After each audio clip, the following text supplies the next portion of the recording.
Livro de Apocalipse, capítulo 13. Espero que esse seja um momento proveitoso e agradável, que você possa gostar dessa leitura. Deus abençoe você e sua família. Tenha todos uma maravilhosa noite. Vamos lá? A besta que se levantou do mar.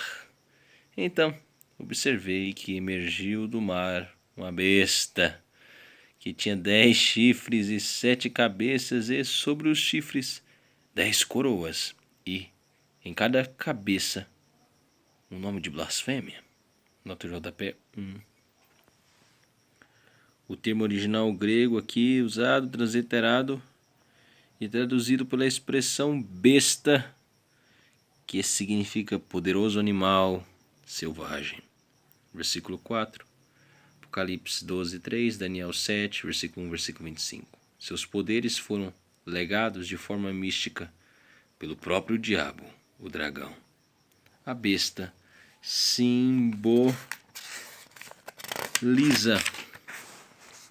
toda espécie de deificação do homem ou da autoridade secular. Essa tem sido a marca de todos os tiranos e anticristos do passado, como o rei Antíoco Epifânio, Daniel 7, versículo 25, Daniel 8, do versículo 9 ao 14, Apocalipse 17, do versículo 3 ao 12. Especialmente a partir dos imperadores romanos, será também a principal característica do último e mais terrível anticristo, que precederá o glorioso retorno de Cristo, Mateus 24, do versículo 15 ao 31, 2 Tessalonicenses capítulo 2, do versículo 1 ao 12. O cenário que se arma coincide com a visão de Daniel, com a visão que Daniel teve acerca das 4 grandes feras, que significavam poderosos impérios já passados. Daniel capítulo 7, do versículo 2 até o versículo 7. Babilônico, de 624 a 539 a.C. Medo persa, até 300 a.C. Grego, até 63 a.C.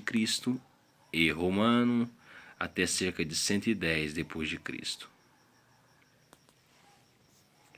E a besta que vi era semelhante a um leopardo, porém tinha pés como os de urso e boca como a de leão. O dragão passou à besta o seu poder, o seu trono e grande autoridade.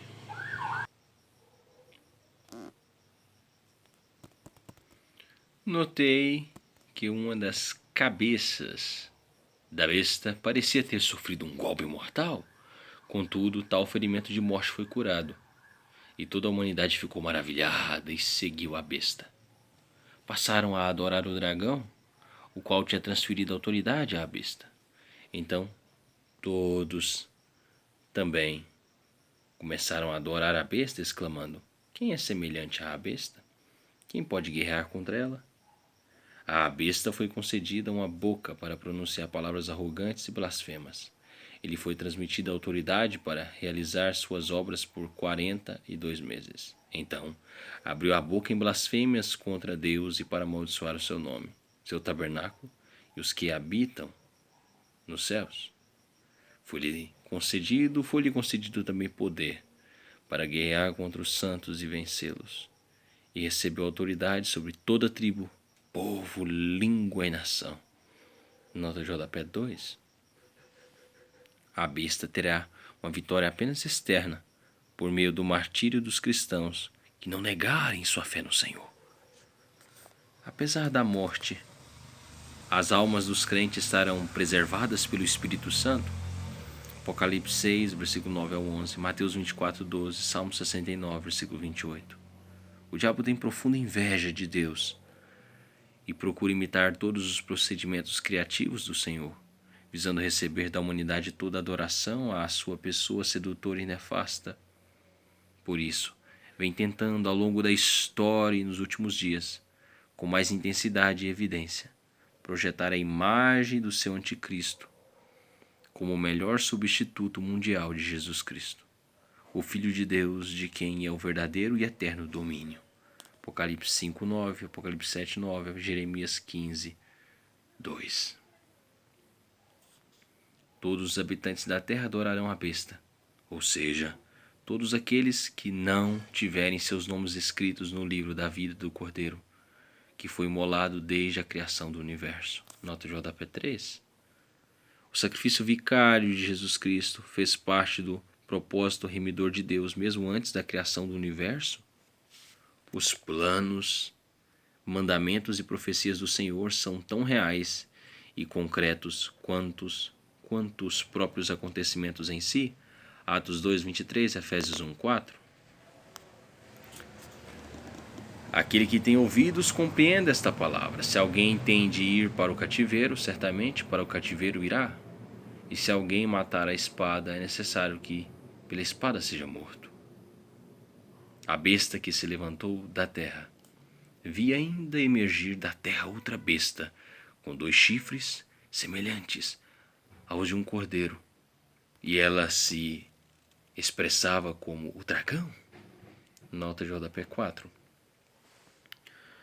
O diabo, em sua inveja insana de Deus, desenvolve uma imitação da pessoa e da espiritualidade de Jesus na forma de um poderoso, carismático e ardiloso falso profeta.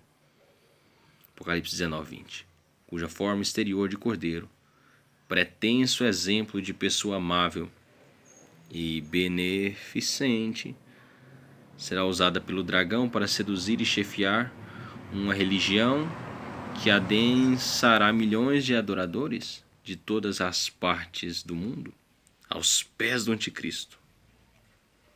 Com suas feras diabólicas e sedutoras, Satanás dominará por um tempo os 3 grandes pilares da sociedade moderna: economia, política e religião.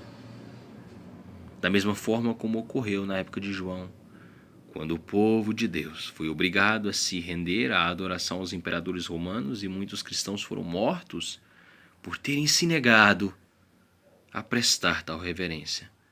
Assim será no mundo atual, pouco antes da volta de Cristo. Mateus 24:24.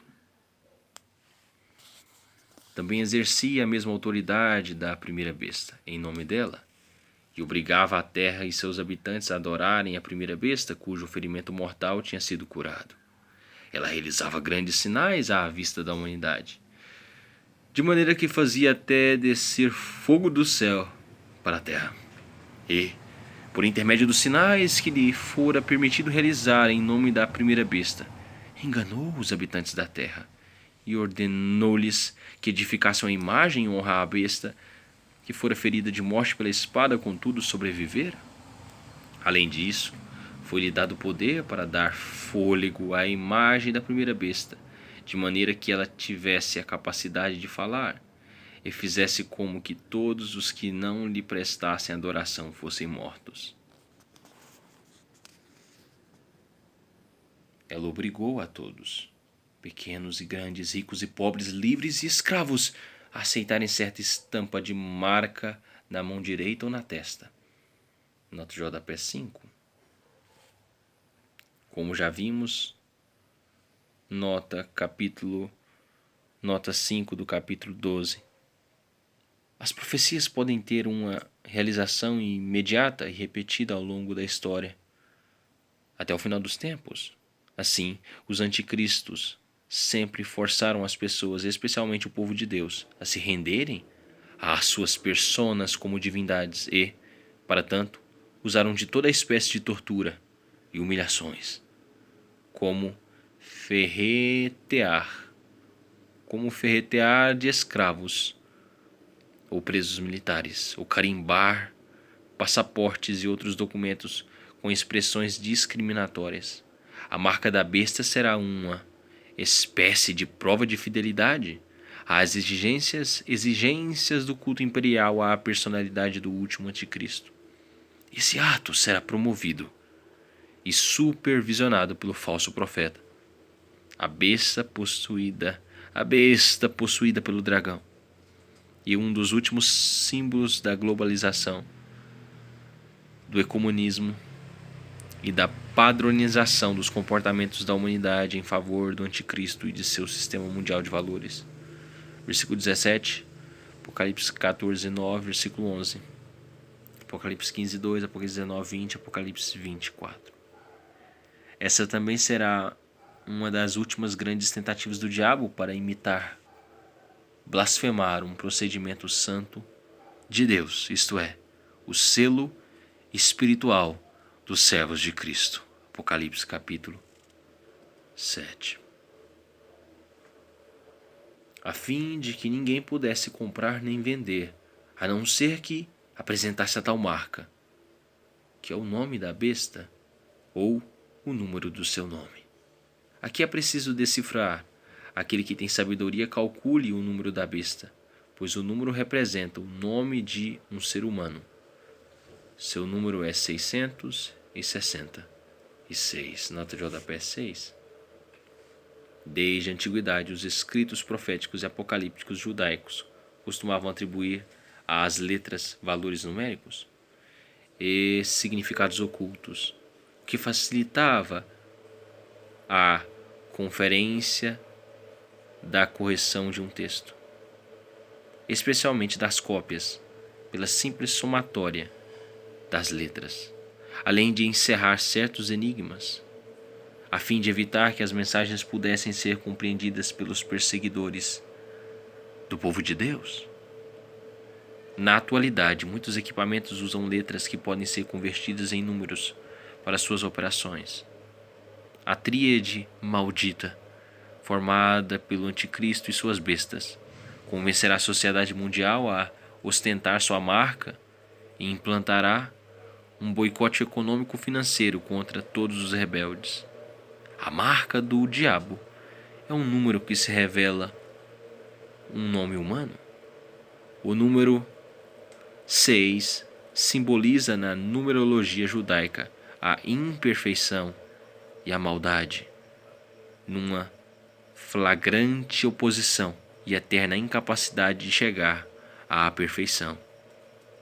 Bondade e justiça representadas pelo número 7. Portanto, sabemos que essa marca será uma expressão da união desses três representantes do diabo sobre a terra. Além disso, essa deflagração violenta e impiedosa, oposição contra seus opositores, especialmente os judeus e cristãos sinceros. Considerando o passado, esta profecia traduz bem alguns líderes tiranos mundiais e suas ações sanguinárias. Nabucodonosor, rei da Babilônia, que destruiu o primeiro templo e escravizou o povo de Israel. Antíoco Epifânio, rei da Síria, que profanou o segundo templo e colocou uma estátua representando seus deuses pagãos no Santo dos Santos. O comandante romano Tito e seu pai Vespasiano, que profanaram a terceira edificação do templo no ano 70 d.C., sobre o qual profetizou Jesus, 40 anos antes da destruição de Jerusalém, em Mateus capítulo 24. Domiciano, imperador romano que obrigava todos os seus súditos a reverenciá-lo com uma frase protocolar, uma espécie de marca da blasfêmia. Em latim, Dominus et Deus noster, Nosso Senhor e Deus. Nero, César, e já em meados do século XX, Adolf Hitler, com sua visão totalitária insana do estabelecimento de uma raça humana perfeita, sem ascendência judaica ariana e seu antissemitismo diabólico. Se Deus quiser, amanhã, capítulo 14 do livro de Apocalipse. Espero que esse tenha sido um momento de aprendizado, um momento agradável e proveitoso. Deus abençoe você e sua família. Fé e tulipas. Só lhe dou glória.